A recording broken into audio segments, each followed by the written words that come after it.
它是一场决定性的大海战，它使日本航母部队再无力同美军抗衡。它被戏称为马里亚纳烈火鸡大赛，它就是马里亚纳海战。做视频不易，求观众老爷们点个赞，小编跪谢。1944年6月，就在美军开始对马里亚纳群岛的塞班岛实施登陆作战不久之后，日本联合舰队司令丰田富武为了避免美军在占领塞班岛后将其作为新武器的 B-29的起飞基地，随即下令小泽治三郎率领包括大凤号、祥鹤号、瑞鹤号、隼鹰号、飞鹰号、龙凤号、瑞凤号、千岁号和千代田号等9艘航母在内的共计450架舰载机和300架岸基飞机的第3舰队开赴马里亚纳，全力支援南云忠一。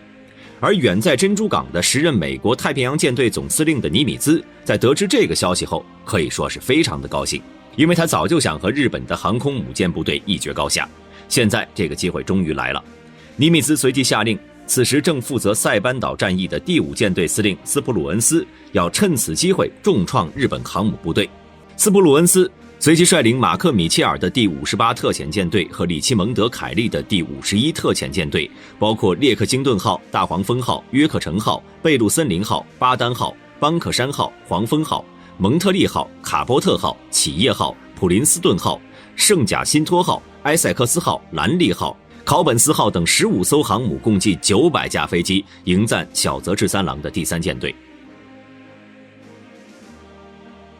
1944年6月18号，小泽舰队派出42架侦察机在马里亚纳海域搜寻情报。当天夜间，斯普鲁恩斯下令第58特遣舰队不能离开塞班岛支援距离，并采取保守防御战略。6月19号凌晨4点20分，小泽再次派出侦察机，并且清楚掌握了美军舰队的动向。而此时的斯普鲁恩斯却仍然不知道小泽舰队的位置。19号上午，正当美军第5舰队继续寻找小泽舰队之时，日军则在8点30分到11点派出了4波共计326架战机的日本攻击机群，企图一举消灭美军的第58特遣舰队。上午9点，美军大青花鱼号潜艇在被日军发现后，冒险向日军大凤号航母发射了6枚鱼雷，但是仅有1枚击中，且在当时并未重创大凤号航母。9点50分，日军第1波共69架飞机在被美军雷达发现后，遭到美军240架飞机拦截。而在这场美日第1次空战中，日本第1波攻击机群在付出损失42架战机的代价后，仅有1枚炸弹命中美军战列舰。11点39分，日军规模最大的第2波共计128架战机再次遭到美国战机的拦截。而美军的 F-6F 战机则凭借其更为优异的性能和飞行员的丰富经验，将这场空战变成了一边倒的战斗。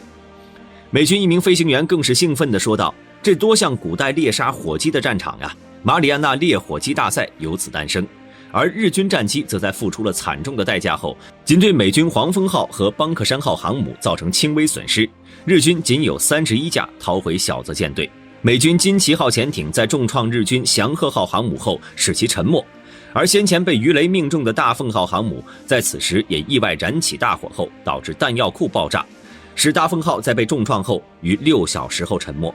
小泽也因为在被迫放弃旗舰大凤号的同时，没有获悉日军攻击机群前2波攻势的惨败，误以为此时已经重创了美军舰队。而日军的第3波共计47架战机在没能找到美军舰队后，于反抗途中被击落了7架，因此成为了当天日军战机攻势中损失最少和战果最小的一波。日军第4波共计82架战机于14点抵达预定地点，但是在没有发现美军舰队后只得分开行动，并在随后与美军舰队的遭遇中，仅剩9架战机还能升空再战。下午3点，出于已经打消日本分兵合击的顾虑，斯普鲁恩斯终于下令第58特遣舰队于第2天朝日本舰队前进。当天夜间，小泽舰队为了暂时避开第58特遣舰队，转向西北行进并补充燃料。20号上午，第58特遣舰队再次派出侦察机搜寻，但却仍然一无所获。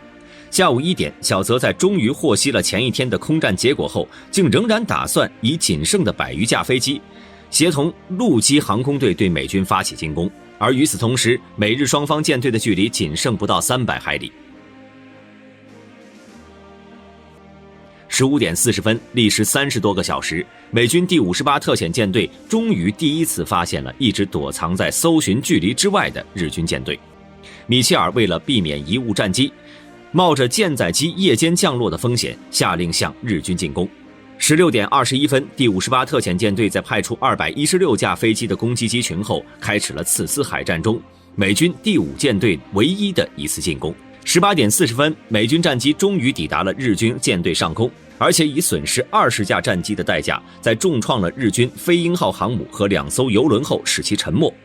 而日军的隼鹰号、龙凤号、千代田号、瑞鹤号航母、伊势号战列舰和摩耶号重巡洋舰均有不同程度的损伤。19点40分左右，鉴于此时的战役形势，小泽治三郎在收到日本联合舰队司令丰田富武的命令后，随即奉命撤出战场。20点45分，此时燃料耗尽的美军攻击机群在艰难飞回舰队位置后，因为夜间视野不清，加之通讯混乱，在降落时有80架战机坠毁，49名飞行员因此阵亡。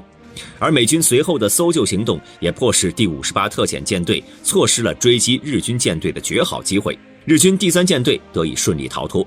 马里亚纳海战至此宣告结束。马里亚纳海战，美军共参战15艘航空母舰、7艘战列舰、12艘轻巡洋舰、8艘重巡洋舰、67艘驱逐舰、28艘潜艇和900架飞机，其中2艘航空母舰受损，2艘战列舰受损，2艘重巡洋舰受损，损失123架飞机。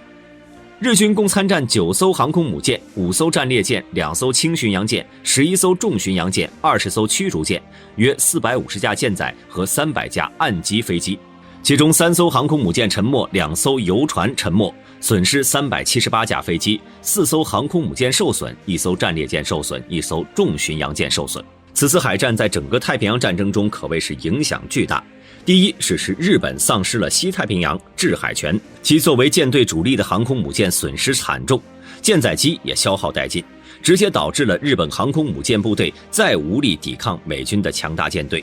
使之无法在不久之后的莱特湾海战中派出飞机掩护日军舰队，最终使日本海军以惨败收场。而美军在大获全胜的同时，仅有少数军舰遭受轻微损伤，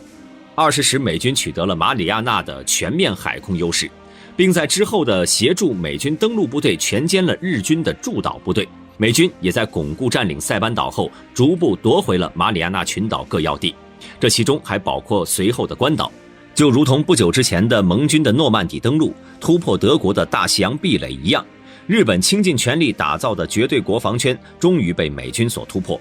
第三是使马里亚纳在成为美军 B-29 起飞基地的同时，也与麦克阿瑟指挥的美军部队对菲律宾群岛形成前后夹击的战略部署。好了，本期视频就到这里，喜欢的朋友可以点赞、关注、加评论，我们下期再见。